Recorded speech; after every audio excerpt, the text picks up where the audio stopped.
Government is taking a holistic approach towards the development of tennis, and plans are underway to spread the sport to every center in the country.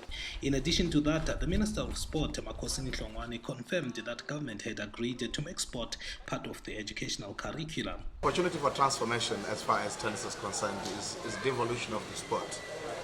We want to see tennis being played in all the schools across the country, so it must first and foremost become part of school sports. That is very important in terms of making sure that we have many athletes that are participating in the game or in the sport of tennis. That is the first thing. So we are hoping to engage with Tennis Zimbabwe. One of the things we've done as government is to agree on mainstreaming sport into the educational curriculum, which means sport is now going to be learnt in schools in the same manner that mathematics, science, geography and so on are learnt.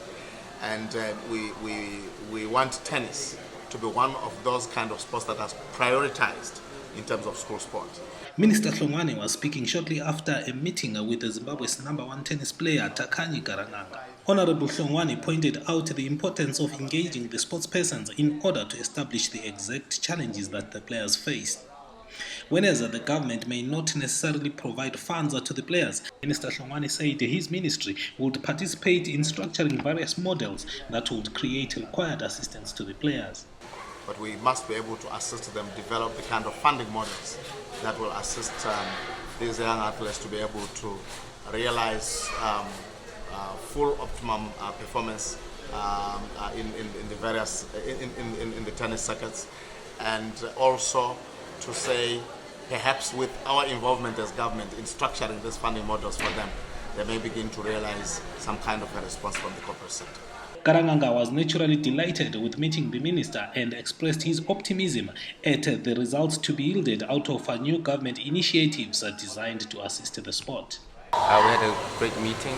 We're normally talking about getting some funding for my tennis program and obviously helping the national team as well with Davis Cup tournament. So we've come up with some good ideas and hopefully we can come through with some of the initiatives. As I'm learning, actually, the minister and so is trying to approach different models for 2016. So that will be something new. We're looking forward to be working with. So from now onwards, we're just looking for 2016. So it comes up. Earlier on in the day, Garanganga had conducted a coaching clinic to dozens of young tennis players drawn from all over the city of Bulawayo. Thabani Sithole, founding director of Serve for Africa Foundation, said the clinic's thrust was to identify areas that required assistance, especially in coaching tennis.